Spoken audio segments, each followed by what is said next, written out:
अजिंक्य मुंबईतील एका मोठ्या IT कंपनीत प्रोजेक्ट मॅनेजर, कामात अत्यंत व्यवस्थित, महत्त्वाकांक्षी पण स्वभावाने शांत आणि कोणाशीही पटकन न मिसळणारा. लग्नाबद्दल त्याचा विचार होता की तो स्वतःच्या इच्छेने आणि आवडीच्या मुलीशी करेल. शीतल एका NGOमध्ये काम करणारी, कलेची आवड असणारी, स्वप्नाळू आणि संवेदनशील पण वेळ प्रसंगी स्पष्ट बोलणारी. तिचेही प्रेमविवाह करण्याची इच्छा होती. अजिंक्यच्या वांद्रे येथील आलिशान अपार्टमेंटमध्ये रात्रीचे 10 वाजले होते. तो लॅपटॉपवर अमेरिकेच्या टीमसोबत व्हिडिओ कॉलवर होता. कॉलर टूनच्या आवाजाने त्याने वैतागून कॉल होल्डवर ठेवला. दारावर त्याची आई सौ मंजिरी देशमुख उभ्या होत्या. चेहऱ्यावर चिंता आणि आग्रह दोन्ही होते. अजिंक्य, मी आणि बाबा किती दिवसांपासून सांगतोय, एकदा जाऊन भेट तिला. उद्या सकाळी तिची आई घरी येणार आहे, निदान फोन तरी कर. मंजिरीबाईंचा आवाज थोडा चढलेला होता. अजिंक्यने लॅपटॉप बंद करून डोळे चोळले. आई, आताच मी 2 तास एका क्रिटिकल मीटिंगमध्ये होतो आणि तिला, म्हणजे कोणाला? मी अजून तिला ओळखतही नाही. माझ्या कामाची वेळ आणि लग्न या दोन्ही गोष्टींमध्ये तू गल्लत करू नकोस. तो ओळखायला वेळच देत नाहीयेस. अजिंक्य, ही पेटकर मंडळी खूप प्रतिष्ठित आहेत. वडिलांनी त्यांचा व्यवसाय वाढवण्यासाठी खूप प्रयत्न केलेत. हे नातं केवळ लग्न नाही तर दोन्ही कुटुंबासाठी खूप महत्त्वाचं आहे.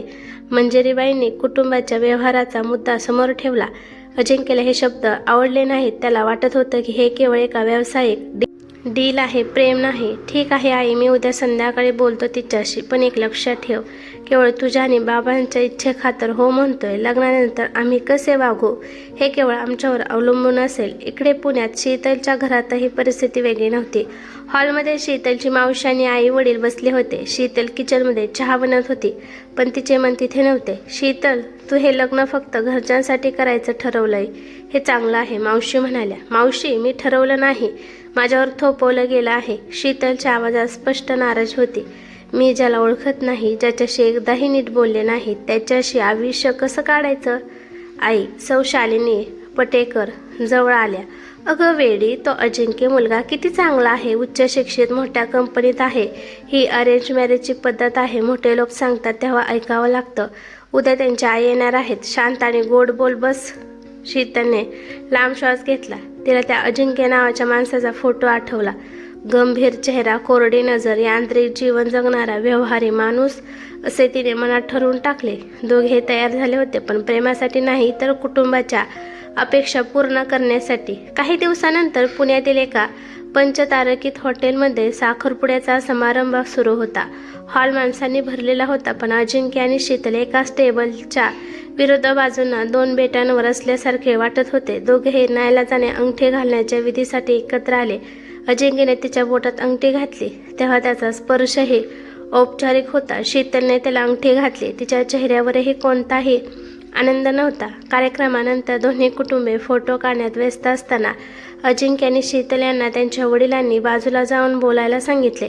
अजिंक्यने घड्याळ पाहिले. सॉरी, मला थोडं काम आहे, 10 मिनिटात. 10 मिनिट बस. अजिंक्यचे वडील श्री भास्करराव यांनी त्याला डोळ्यांनी खुणावले, त्यामुळे त्याचा नाईलाज झाला. थोडे वैतागूनच दोघे बागेत एका बाजूला आले. त्यांच्यात मौन होतं, जे अत्यंत असहज करणारं होतं. शेवटी अजिंक्यने शांतपणे सुरुवात केली. बघा, मला स्पष्टपणे बोलण्याची सवय आहे. मला हे लग्न केवळ माझ्या कुटुंबाच्या इच्छेमुळे आणि काही व्यावसायिक बांधिलकीमुळे स्वीकारावं लागलं आहे. मला अपेक्षा नाही की तुमच्या मनातली काही वेगळं असेल, पण लग्नानंतर आपण एकमेकांना स्पेस देऊ. मी माझ्या कामात व्यस्त राहीन आणि तुम्ही तुमच्या. शीतलने मानवर करून त्याला पाहिले. तिच्या डोळ्यात राग होता, पण तिने शांतपणे उत्तर दिले, तुम्हाला वाटतं मी तुमच्यावर भाळले आहे? मिस्टर देशमुख, तुम्ही जे बोललात तेच मलाही अपेक्षित आहे. मीही माझ्या कामात आणि माझ्या आयुष्यात आनंदी आहे. मी हे लग्न फक्त माझ्या आई वडिलांच्या समाधानासाठी करत आहे. ते उत्तर ऐकून अजिंक्यच्या चेहऱ्यावर थोडं आश्चर्य आलं, पण त्याने स्वतःला सावरलं. उत्तम, म्हणजे आपल्या दोघांमध्ये कुठलाही गैरसमज नाही. आपण एक औपचारिक करार म्हणून हे लग्न नातं पुढे नेऊ. करारच. शीतलने स्पष्टपणे बोलून दाखवलं. मी तुम्हाला त्रास देणार नाही आणि तुम्ही मला. बस. दोघांचा हा पहिला संवाद प्रेमाचा नव्हता तर भविष्यातील कोरड्या सहजीवनाचा करार होता. नाईलाजाने दोघेही लग्नाला तयार झाले आणि शेवटी लग्नाचा दिवस उजाडला. मुंबईत समुद्राजवळच्या एका आलिशान बँक्वेट हॉलमध्ये अजिंक्य आणि शीतलचं लग्न धूमधडाक्यात पार पडलं. संपूर्ण हॉल सुंदर फुलांनी आणि दिव्यांनी सजवला होता. अजिंक्यच्या मनात एवढा मोठा खर्च फक्त एका नाईलाज झालेल्या नात्यासाठी. मला आता लवकरात लवकर माझ्या कामावर परतायचं आहे. हे सगळे विधी आणि हसणं सगळं खोटं आहे. त्याने जेव्हा मानपात शीतलकडे पाहिले तेव्हा ती खरोखरच खूप सुंदर दिसत होती. पण अजिंक्यच्या मनात लगेच विचार आला, सुंदर असली तरी ही माझ्यासाठी केवळ पत्नी म्हणून आलेली आहे, प्रियसी म्हणून नाही. शीतलच्या मनात तिच्या डोळ्यात हलकीशी भीती आणि एक वेगळीच उदासी होती. इतका मोठा समारंभ, इतके लोक, पण मला एकटं का वाटतंय? ज्या व्यक्तीसोबत मी 7 फेरे घेत आहे तो माझ्यासाठी अजूनही एक अनोळखी माणूस आहे.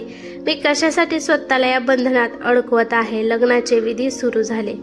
जेव्हा दोघांना एकमेकांच्या गळ्यात हार घालायचा होता तेव्हा अजिंक्यने अत्यंत औपचारिकपणे हार घातला. शीतलनेही तसेच केले. सप्तपदीच्या वेळी पुरोहित मंत्र म्हणत होते, पण अजिंक्य आणि शीतल एकमेकांकडे पाहत नव्हते. त्यांनी 7 पावले टाकली, पण त्या 7 वचनामध्ये त्यांच्या मनातील भावनांचा लवलेशही नव्हता. ते दोघे केवळ कुटुंबाला खुश करण्यासाठी नाटक करत होते. जेव्हा अजिंक्यने तिच्या भांगात सिंदूर भरला आणि गळ्यात मंगळसूत्र बांधले तेव्हा शीतल एक क्षण जाणवले की आता ती खऱ्या अर्थाने एका अनोळखी व्यक्तीच्या आयुष्याचा भाग बनली आहे. तिला डोळ्यात आलेले पाणी दाबून ठेवावे लागले. अजिंक्यने अत्यंत थंडपणे हे विधी पूर्ण केले, जणू काही तो बँकेत एखादे कागदपत्र साईन करत आहे. लग्नाचे फोटो काढताना दोघांनी चेहऱ्यावरचे हसू ओढून आणले. त्यांच्यातील कोरडेपणा त्यांच्या जवळच्या मित्रांनाही जाणवत होता. लग्नाचे सगळे विधी पूर्ण झाले. आता वेळ झाली होती शीतलच्या पाठवणीची. भरलेल्या हॉलमध्ये एक प्रकारची शांतता पसरली. काही वेळापूर्वीपर्यंत हसणारे, गप्पा मारणारे सगळेजण आता गंभीर झाले होते. शीतल लाल पैठणीमध्ये नववधूच्या वेशात डोक्यावर पदर घेऊन हॉलच्या मधोमध उभी होती. तिच्या भोवती तिच्या मैत्रिणी आणि नातेवाईक गोळा झाले होते. तिचा हात पकडून तिची आई शालिनी पटेकर हळूहळू तिला घराच्या दाराकडे घेऊन गेल्या. शीतलच्या मनात अनेक भावनांचा कल्लोळ होता. हे लग्न तिने मनापासून स्वीकारले नव्हते, पण आता ती तिच्या हक्काच्या घरापासून, आई वडिलांपासून दूर जात होती.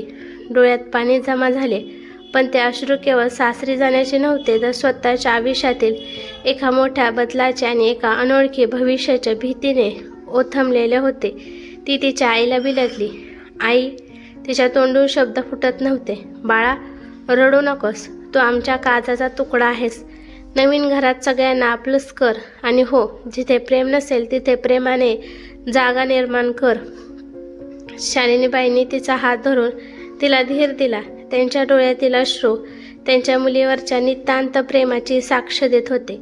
शीतलने वडिलांना, श्री सुनील पटेकर यांना मिठी मारली. वडिलांनी डोळ्यात पाणी आणून तिच्या डोक्यावरून हात फिरवला. काळजी करू नकोस बाळे, तुझे घर आजही हेच आहे. जेव्हा वाटेल तेव्हा ये. अजिंक्य आणि अजिंक्यचे कुटुंब गाडीजवळ उभे होते. अजिंक्यने पाहिलं की शीतल किती भावनिक झाली आहे. एरवी कोरडा आणि व्यवहारी असणारा अजिंक्य त्या क्षणी थोडासा गोंधळला. त्याला वाटले होते की हे लग्न केवळ एक सोहळा आहे, पण पाठवणीच्या या भावनिक दृश्याने त्यालाही थोडे अस्वस्थ केले. शीतलने आपल्या आईच्या पदरात तांदूळ टाकले. हा विधी करत असताना तिच्या मनात विचार आला, मी केवळ हे तांदूळ मागे सोडत नाहीये. मी माझ्या आयुष्यातील अनेक स्वप्ने, माझ्या आवडत्या सवयी, माझे स्वतंत्र, हे सगळं इथे मागे ठेवून जात आहे. अजिंक्यच्या आई वडिलांनी पुढे येऊन शीतलला प्रेमाने जवळ घेतले. आता हेच तुझं घर बाळा. अजिंक्यच्या आईने प्रेमाने तिच्या गालावरून हात फिरवला. शेवटी शीतल आणि अजिंक्य गाडीत बसले. अजिंक्यने गाडी सुरू केली आणि गाडी हळूहळू पुण्यातील तिच्या घरापासून दूर जाऊ लागली. शीतलने मागे वळून आपल्या घराकडे पाहिले. तिचा चेहरा खिडकीकडे होता. अजिंक्यने शांतपणे विचारले, बरं वाटेल काही दिवसात? शीतलने त्याच्याकडे न पाहता फक्त एवढेच उत्तर दिले. तिच्या आवाजातला रुक्षपणा अजिंक्यला जाणवला. अजिंक्यला क्षणभर वाटले आपण काही बोलावे, पण त्याचे शब्द त्याला साथ देत नव्हते. त्याने गाडीचा आवाज वाढवला आणि खिडकी उघडली. जणू त्याला तिच्या भावना आणि अश्रू आपल्यावर परिणाम करू नयेत यासाठी त्याने स्वतःभोवती एक भिंत उभी केली. ती पाठवणी एका नव्या नात्याची सुरुवात होती, पण त्या नात्यात प्रेम नव्हते, होती फक्त नाईलाजाने पत्करलेली एक जबाबदारी. शीतल आणि अजिंक्य मुंबईतील अंधेरीच्या पॉश अपार्टमेंटमध्ये पोहोचले, जे अजिंक्यने फक्त त्या दोघांसाठी खरेदी केलं होतं. गाडीतून उतरल्यावर अजिंक्यची आई मंजिरीबाई आणि वडील भास्करराव त्यांचे स्वागत करण्यासाठी दारात उभे होते. शीतलच्या मनात धाकधूक होती. लग्नाचे विधी संपले असले तरी अजून एक औपचारिक परीक्षा बाकी होती. गृहप्रवेशाच्या वेळी सासूबाईंनी दारावर कुंकवाच्या पाण्याचे ताट ठेवले होते. ए बाळ, आता हेच तुझं घर. मंजिरीबाईंनी अत्यंत प्रेमाने शीतलला जवळ घेतलं. अजिंक्यला बाजूला उभं राहून हे सगळं बघवत नव्हतं. त्याला वाटत होतं की हे सगळं विधी निरर्थक आहेत, पण तो आईवडिलांसाठी गप्प होता. शीतलने सासूबाईंना वाकून नमस्कार केला आणि दाराजवळचा कुंकवाच्या पाण्याचा ताट हलकेच बाजूला सारून आत पाऊल टाकले. तिच्या लाल रंगाच्या साडीवर पांढरशुभ्र मार्बलच्या फरशीवर तिच्या पायाचे लाल ठसे उमटले. हे ठसे तिच्या नवीन आयुष्याची सुरुवात होते, पण ती सुरुवात भावनारहित आणि कोरडी होती. मंजिरीबाईंनी उत्साहाने ताट उचलून ठेवले आणि आतल्या खोलीतील देवघराकडे नेले. अजिंक्य बाळा, घे तिला आत घेऊन जा. देवाला नमस्कार करा. अजिंक्यने केवळ मान हलवली आणि शीतलला फक्त डोळ्यांनी चल अशी खूण केली. त्याने तिचा हात धरला नाही किंवा प्रेमाचा कोणताही आधार दिला नाही. देवघरात दोघांनी एकत्र देवासमोर हात जोडले. अजिंक्यच्या मनात विचार होता, या सगळ्या समारंभातून लवकर सुटका व्हावी. शीतलच्या मनात प्रार्थना होती, देवा मला या घरात आणि या नात्यात जगण्याची ताकद दे. मी केवळ एक जबाबदारी नाही तर एक माणूस आहे हे सिद्ध करण्याची बुद्धी दे. गृहप्रवेशाचा विधी पार पडल्यावर मंजिरीबाईंनी शीतलला नवीन घराची किल्ली आणि एक छोटी सोन्याची चेन दिली. आता हे घर तुझं आहे बाळा, तुला हवं तसं तू ठेवू शकतेस. शीतलने शांतपणे त्या वस्तू घेतल्याने सासूबाईंच्या पायांना स्पर्श केला. अजिंक्यच्या आईवडिलांनी रात्रीचे जेवण केले आणि ते आपल्या घरी परतले. अजिंक्य आणि शीतल एकटे राहिले. एवढ्या मोठ्या आणि प्रशस्त घरात एकदम शांतता पसरली. ही शांतता आरामदायक नव्हती तर अस्वस्थ करणारी आणि कर्कश होती. अजिंक्यने सोफ्यावर बसून टीव्ही लावला. जणू काही घरात दुसरे कोणीच नाही. शीतलने आपले सामान घेऊन तिच्यासाठी ठरवून दिलेल्या बेडरूममध्ये प्रवेश केला. खोली सुंदर सजलेली होती, पण तिला तिच्या खोलीतील आपलेपण आणि ऊब जाणवत नव्हती. थोड्या वेळाने अजिंक्य तिच्या खोलीच्या दाराजवळ आला आणि म्हणाला, शीतल, तू आता दमली असशील, आराम कर. सकाळी मला लवकर ऑफिसला जायचं आहे, म्हणून मी आज तिथे शिफ्ट झालो आहे. ह्या खोलीच्या पलीकडची माझी खोली आहे. तो केवळ माहिती देत होता, पती म्हणून बोलत नव्हता. ठीक आहे, शीतलने डोळ्यातून कोणताही भावना दाखवता उत्तर दिले. आणि हो, आपण दोघांनी आपल्या कामाच्या आणि खाजगी आयुष्याच्या वेळा ठरवायच्या आहेत. मला रात्री उशिरापर्यंत काम करायची सवय आहे, तेव्हा शांतता राखलीस तर बरं होईल. अजिंक्यने तिला जणू एक नियमावली सांगितली. शीतलने लांब श्वास घेतला आणि स्वतःला सावरले. तुम्ही निश्चिंत राहा मिस्टर देशमुख, मी तुमच्या कामात अजिबात व्यत्यय आणणार नाही. अजिंक्य तेथून आपल्या खोलीकडे वळला. त्याला वाटले या नात्याची सुरुवातच अशी कोरडी आणि व्यवहारी झाली आहे. आता यातून प्रेम निर्माण होणं शक्य नाही. शीतलने दरवाजा आतून लावून घेतला आणि बेडवर शांतपणे बसली. तिने मंगळसूत्राने कुंकवाकडे पाहिले. ही गृहप्रवेशाची पायरी नाहीये, तिने स्वतःशीच पुटपुटले. हा तर एक अनोळखी तुरुंग आहे, जिथे मी आणि हा अनोळखी माणूस फक्त एका करारामुळे एकत्र आलो आहोत. दुसऱ्या दिवशी सकाळी अजिंक्य वेळेवर उठून तयार झाला. शीतल स्वयंपाकघरात होती. तिला अजिंक्यसाठी चहा करायचा होता, पण अजिंक्यने स्वतःच फ्रीज उघडून ज्यूस घेतला. आणि तुम्ही चहा घेणार नाही? शीतलने विचारले. नाही, मला सकाळी फक्त ब्लॅक कॉफी लागते आणि मी ब्रेकफास्ट घरी करत नाही. मला ऑफिसमध्ये लवकर पोहोचायचं आहे. अजिंक्यने तिच्याकडे न पाहता उत्तर दिले. जेव्हा शीतलने पाहिले की अजिंक्यने टूथपेस्टचे झाकण उघडेच ठेवले आहे आणि त्याचे टॉवेल बेडवरच पडले आहे, तेव्हा तिला चिडचिड झाली. किती बेजबाबदार माणूस आहे. संध्याकाळी अजिंक्य कामावरून थकून परतला. त्याला वाटले की कोणीतरी त्याची वाट पाहत असेल, पण शीतल तिच्या खोलीत चित्रकला करत बसली होती. अजिंक्यने तिला पाहिले आणि त्यानेही दुर्लक्ष केले. जेवण बनवलं आहे? अजिंक्यने तिच्या खोलीच्या दारात उभं राहून कोरड्या आवाजात विचारले. हो, किचनमध्ये आहे, तुम्ही घ्या. शीतलने ब्रश खाली न ठेवता उत्तर दिले. अजिंक्यला राग आला. असं कसं? जेवण एकत्र करायचं नसतं का? तुम्ही सकाळीच नियम सांगितले होते की आपण एकमेकांना स्पेस देऊ. मी माझ्या वेळेत जेवण केले आहे, तुम्ही तुमच्या वेळेत घ्या आणि मला आता थोडं काम आहे. शीतलने त्याला जशास तसे उत्तर दिले. त्या रात्री अजिंक्यने एकट्याने शांतपणे जेवण केले. त्याला जाणवलं की तो ज्या घरात आहे ते घर नाही तर एक हॉटेल आहे, जिथे त्याला जेवण आणि झोपण्याची व्यवस्था मिळाली आहे. अजिंक्यला राग आला तर शीतलला दुःख, दोघांनाही वाटू लागले की त्यांनी स्वीकारलेले हे बंधन म्हणजे एक मोठी चूक आहे आणि हे सहजीवन फार काळ टिकणार नाही. दोघे आपापल्या खोलीत विचार करत पडले होते. नंतर केव्हा तरी त्यांचा डोळा लागला. सकाळी अजिंक्य कामावर जाण्यासाठी घाईत होता. तो हॉलमध्ये आला तेव्हा शीतल वर्तमानपत्र वाचत बसली होती. अजिंक्य चिडून म्हणाला, शीतल, मी काल रात्री तुला सांगितलं होतं, मला सकाळी 9 वाजता कॉल आहे. माझ्या कामाचे पेपर्स कुठे आहेत? मी ते या टेबलावर ठेवले होते. शीतल शांतपणे उठल्याने तिने जवळच्या बुकशेल्फमधून फाईल्स काढून त्याच्या हातात दिली. मी ते तिथे व्यवस्थित ठेवले. घरात सगळीकडे पसारा नको म्हणून. पसारा? ते माझे महत्त्वाचे पेपर्स होते. तुला काय वाटतं मी कुठेही काही ठेवतो? मी काम व्यवस्थित करणारा माणूस आहे. अजिंक्यचा पारा चढला. शीतलने शांतपणे उत्तर दिले, व्यवस्था हा माझा स्वभाव आहे आणि मी तुमच्या खाजगी गोष्टींना हात लावत नाही, पण कामाच्या गोष्टी मध्यभागी राहिल्या तर मी त्या बाजूला ठेवेनच आणि तुम्हाला मी बेजबाबदार ठरवलं नाही. अजिंक्यला थोडं वाईट वाटलं, पण त्याने लगेच विषय बदलला. ठीक आहे, आणि पुन्हा सांगतो, माझ्या कोणत्याही वस्तूला हात लावू नकोस. मला माझी प्रत्येक गोष्ट कुठे आहे हे माहीत असते. अजिंक्य वैतागूनच म्हणाला आणि बाहेर निघून गेला. शीतलचा स्वभाव शांत असला तरी तिला किचनमध्ये स्वच्छता आणि ताजे जेवण आवडत असते. संध्याकाळी ती भांडी घासत असताना अजिंक्य ऑफिसमधून आला आणि त्याने फ्रीजमधून काल रात्रीचे शिल्लक असलेले जेवण काढून गरम करायला घेतले. शीतल लगेच म्हणाली, थांबा, ते कालचे जेवण आहे. मी आता लगेच तुमच्यासाठी गरम पोळ्या करते. अजिंक्य वैतागला, काय चाललंय हे? मला लगेच भूक लागली आहे आणि मला कालचं जेवण खाण्याची सवय आहे. तुम्ही इतकं बंधन का घालताय? बंधन नाही, पण शिळे अन्न.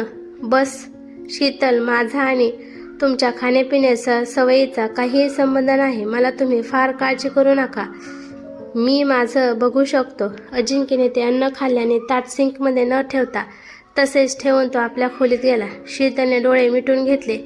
तिला वाटले, या माणसाला आपल्या स्वाभिमानाचा इतका अभिमान आहे की तो दुसऱ्याची काळजीही स्वीकारत नाही. किती कोरडा आणि भावनाशून्य आहे हा. ही मुलगी खूपच शिस्तीवाली आहे. प्रत्येक गोष्ट परफेक्ट लागते हिला.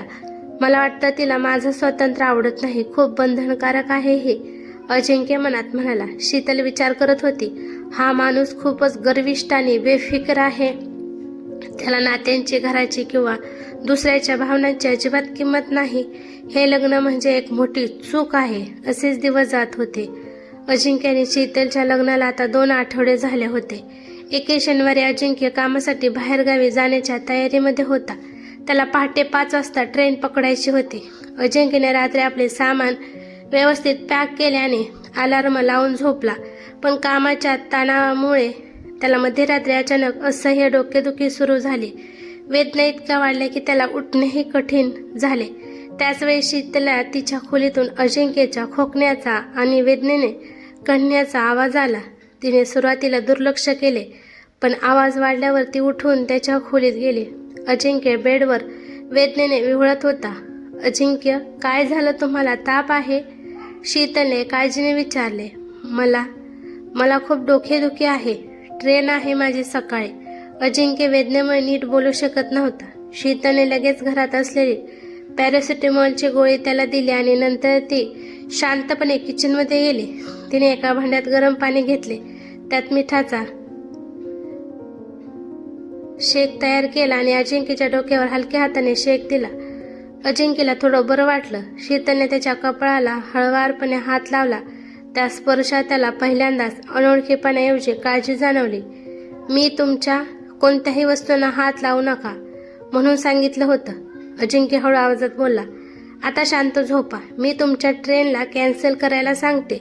ऑफिसला मी कॉल करून कळवते, शीतलने म्हटले. अजिंक्यला हे ऐकून आश्चर्य वाटले. त्याने विचारले, पण माझं काम महत्त्वाचं आहे. शीतलने त्याच्याकडे पाहिले. तुमच्यापेक्षा जास्त काहीही महत्त्वाचं नाही, मी व्यवस्था करेल. तिने त्याला पांघरून व्यवस्थित केले आणि त्याच्याजवळ बसून राहिली. अजिंक्य शांतपणे तिचे हात आपल्या डोक्यावर राहू दिले. त्याला पहिल्यांदा जाणवले की हा गर्विष्ठपणा, हा कोरडेपणा, याच्या मागे एक अत्यंत काळजी घेणारी आणि संवेदनशील व्यक्ती आहे. तो झोपी गेला आणि शीतलने शांतपणे उठून त्याच्या कंपनीच्या नंबरवर कॉल करून सकाळी तो येऊ शकणार नाही हे कळवले. तिने त्याच्यासाठी साधे गरम जेवण तयार करून बाजूला ठेवले. सकाळी अजिंक्य उठला. त्याला खूप बरं वाटत होतं. तो खोलीतून बाहेर आला तेव्हा त्याला सोफ्यावर डोळा लागलेली शीतल दिसली. तिच्या चेहऱ्यावर साधेपणा होता. अजिंक्यने पाहिले की तिच्या शेजारी एक अर्धवट चित्र पूर्ण करण्याची वाट बघत होतं. तो तिच्याजवळ गेला. तिच्या शांत निश्चिंत चेहऱ्याकडे पाहून त्याला जाणवलं की ही केवळ व्यवहारवाली किंवा बंधनकारक मुलगी नाही, तर ती अत्यंत चांगली आणि दयाळू व्यक्ती आहे. त्या दिवशी दोघांमधील भिंत थोडीशी खाली आली होती. आता ते एकमेकांना पती पत्नी किंवा करार म्हणून नाही, तर एक माणूस म्हणून पाहू लागले होते. अजिंक्यला आता बरं वाटत होतं. सकाळी तो ऑफिसला न जाता घरीच होता. शीतल स्वयंपाकघरात काहीतरी काम करत होती. अजिंक्य आपल्या खोलीतून बाहेर आला आणि त्याने थेट स्वयंपाकघर गाठले. शीतल, अजिंक्यने तिला हाक मारली. त्याच्या आवाजात नेहमीचा कोरडेपणा नव्हता, थोडीशी कृतज्ञता होती. शीतलने मागे वळली. तुम्ही बरे आहात ना आता? हो, काल रात्री तू खूप मदत केलीस, थँक्स. अजिंक्यने औपचारिकपणे कृतज्ञता व्यक्त केली. यात थँक्स कशाला? मी तुमची पत्नी आहे. या घरात कोणीही आजारी पडले तर काळजी घेणं माझं कर्तव्य आहे, शीतलने शांतपणे उत्तर दिले. तिच्या पत्नी या शब्दावर अजिंक्यला थोडासा विचार करायला लावला. तरीही मला वाटलं नव्हतं तू, अजिंक्यला बोलताना अडखळायला झालं. मी खूप व्यवस्थावाली आणि बंधनकारक आहे, बरोबर? शीतलने त्याच्या मनातले ओळखले. अजिंक्य लाजला. नाही, तसं नाही. मला वाटलं तू माझ्या कामाच्या स्वातंत्र्यात ढवळाढवळ करशील. मी तुमच्या स्वातंत्र्याचा आदर करते, पण काल तुमची तब्येत बघून मला वाटलं काम महत्त्वाचं नाही. त्यांच्यातील हा पाहिलेला खरा मनमोकळा संवाद होता. मला एक कॉफी मिळेल का? अजिंक्यने विचारले. हो नक्की. ब्लॅक कॉफी ना? ज्यूस नाही, शीतलने मिश्किलपणे विचारले. अजिंक्य हसला. हा त्यांचा पहिल्यांदा झालेला मनमोकळा हसण्याचा क्षण होता. Black coffee strong. शीतलने कॉफी बनवून आणली आणि ती दोघांनी डायनिंग टेबलवर बसून पित होते. शीतल, तू सकाळी स्वयंपाकघरात खूप शांत असतेस, अजिंक्य म्हणाला. मला शांतता आवडते आणि मी इथे एकटीच असते, शीतलने हलकेच उत्तर दिले. तुम्हाला कामातून वेळ मिळत नाही आणि मला बोलायला कोणी नसते. माझ्या कामाचा ताण खूप असतो. प्रोजेक्ट, डेडलाईन, टीम मीटिंग, यात मी थोडा गंभीर असतो. सॉरी जर मी कधी तुझ्याशी रुक्षपणे बोललो असेल. मी पण तुमच्यावर चिडचिड केली. मला वाटलं तुम्ही खूप गर्विष्ठ आहात आणि मला वाटलं होतं तू खूप पारंपरिक आणि जुन्या विचारांचे आहेस, अजिंक्य प्रामाणिकपणे कबूल केले. मी NGOमध्ये काम करते, गरजूंना शिकवते आणि त्यांना मदत करते. मला कला, चित्रकला आवडते. मी पारंपरिक नाही, शीतलने सांगितले. त्या दिवशी त्यांची कॉफी अनेक गोष्टी घेऊन आली. त्यांना कळलं की अजिंक्यला शास्त्रीय संगीताची आवड आहे आणि शीतलला कविता लिहायला आणि वाचायला आवडते. दोघांच्याही आवडीनिवडी किती वेगवेगळ्या आहेत, पण त्यातून एकमेकांना जाणून घ्यायची एक नवी संधी मिळाली. कॉफीनंतर त्यांच्यात रोज संवाद सुरू झाला. ते एकमेकांच्या चुका स्वीकारू लागले. एक संध्याकाळ अजिंक्य ऑफिसमधून लवकर घरी आला. तो खूप शांत होता. शीतलने त्याला विचारले तेव्हा त्याने सांगितले की त्याच्या टीममधील एका ज्युनियरने मोठी चूक केली आहे आणि प्रोजेक्ट धोक्यात आहे. अजिंक्य शांतपणे म्हणाला, त्याला नोकरीवरून काढायला लागेल, पण तो खूप गरीब कुटुंबातून येतो. अजिंक्यचा हा दुविधायुक्त विचार शीतलला खूप महत्त्वाचा वाटला. तिला कळलं की अजिंक्य केवळ व्यवहारी नाही, तर तो माणुसकी जपणारा, जबाबदार आणि भावनिकदृष्ट्या हळवा आहे. त्याचे गांभीर्य गर्विष्ठपणा नसून कामाप्रतीची निष्ठा आहे. एक दिवस अजिंक्यने पाहिले की शीतल गॅलरीत एका लहान रोपाला पाणी घालत आहे. ते रोप वादळात तुटून पडले होते. ती हळुवारपणे त्याला आधार देऊन वाढवत होती. अजिंक्यने विचारले, ते रोप जगणार नाहीये? शीतल म्हणाली, मी प्रयत्न करते, त्याची काळजी घेते. प्रयत्न करणे महत्त्वाचे असते. नात्यांमध्येही तसेच असते, नाही का? शीतलने अर्थपूर्णपणे उत्तर दिले. अजिंक्यला तिच्या बोलण्यातला अर्थ कळला. शीतल फक्त घरातली कामं करणारी नाही, तर ती संवेदनशील, नाजूक गोष्टीवर प्रेम करणारी आणि नात्यांसाठी झटणारी आहे.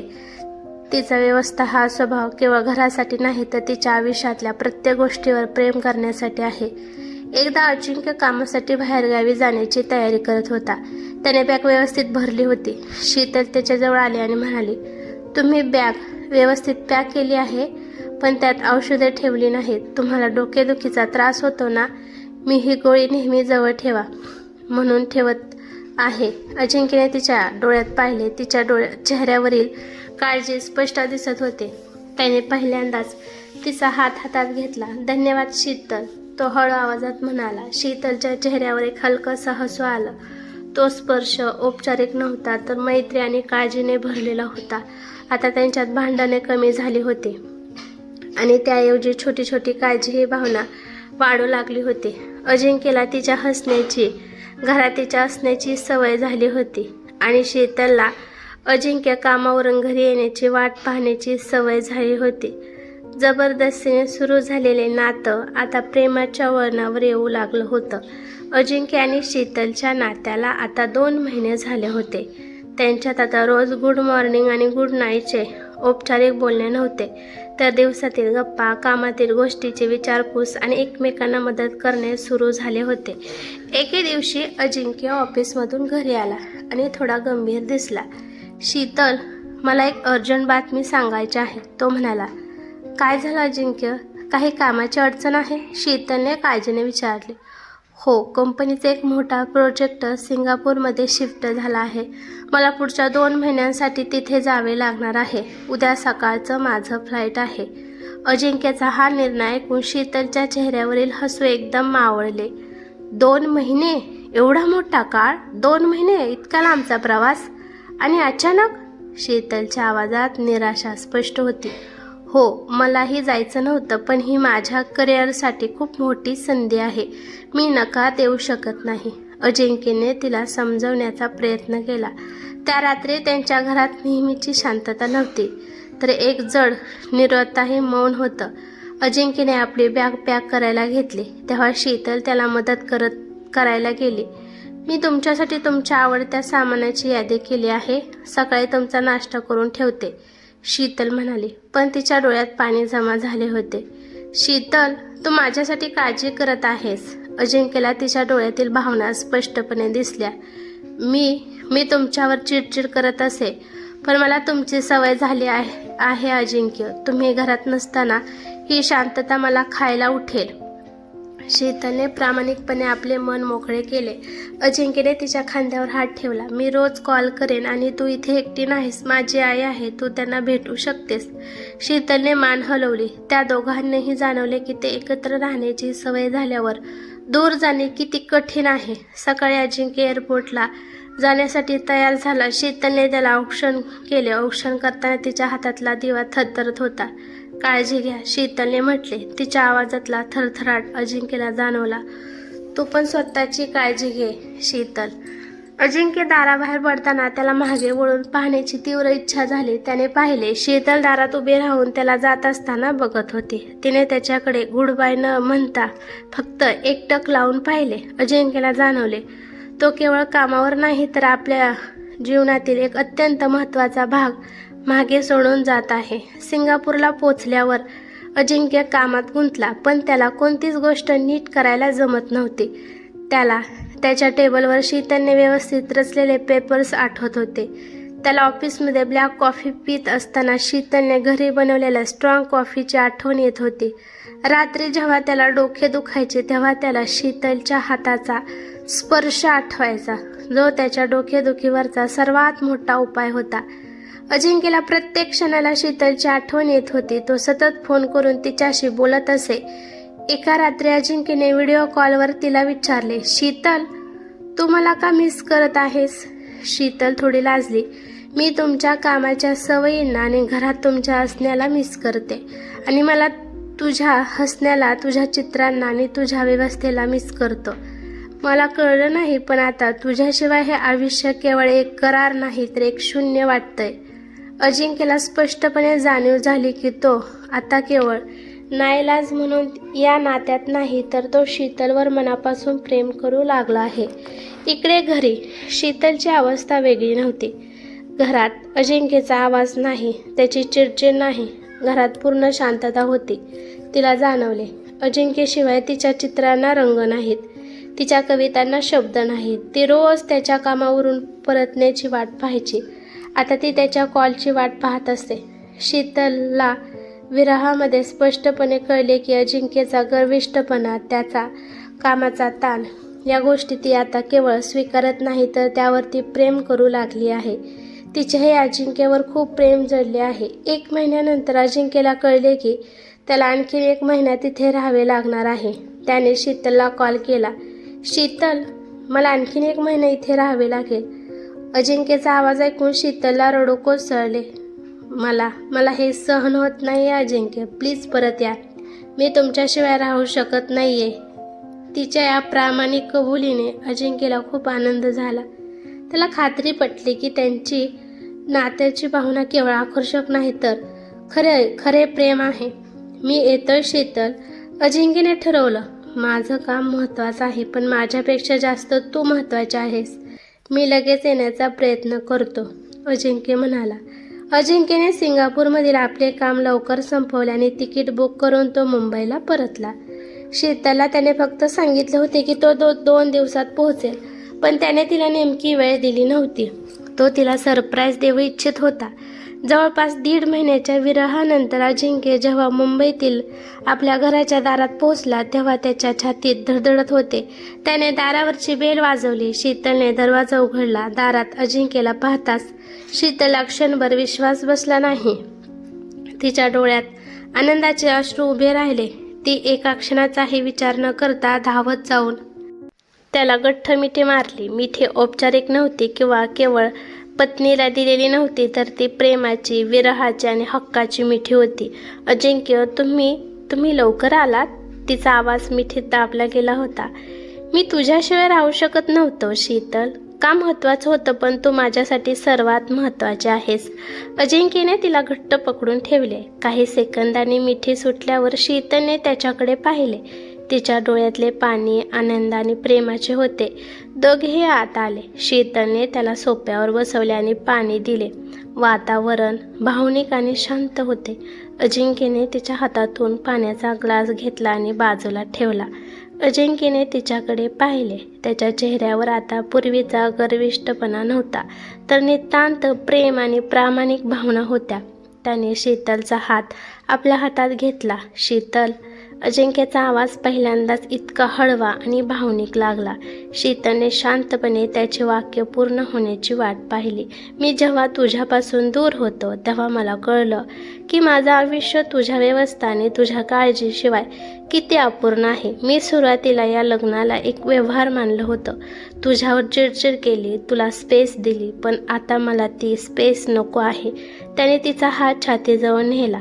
मला तुझ्याशिवाय जगणं शक्य नाही आहे. तुझ्या आठवणींनी मला तिथे वेळ लावलं. तू माझा राग, माझा ताण, माझा कोरडेपणा सगळं स्वीकारलंस आणि तरीही माझी काळजी घेतलीस.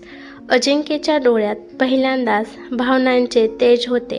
शीतल, मी तुझ्यावर खूप प्रेम करतो. तू माझ्या आयुष्यातली केवळ पत्नी नाहीस तर माझा श्वास आहेस. माझ्यावर प्रेम करशील? अजिंक्यने आपल्या भावना मोकळ्या केला. शीतलच्या डोळ्यातून अश्रू वाहत होते, पण तिच्या चेहऱ्यावर एक सुंदर हसू होते. ती शांतपणे अजिंक्यच्या जवळ गेली. तुम्ही सिंगापूरमध्ये मला कॉल करून जेव्हा म्हणालात की तुम्हाला आणखीन 1 महिना राहावे लागेल, तेव्हा मला वाटले की माझ्या जीवनातील सर्व रंग निघून गेले. तुमच्याशिवाय मला शांतता नव्हे तर एकटेपणा जाणवत होता. ती म्हणाली, अजिंक्य, मी पहिल्या दिवसापासूनच तुमच्या कामाच्या ताणामागील माणुसकी पाहिली. तुमच्या गर्विष्ठपणामागील हळवा स्वभाव पाहिला.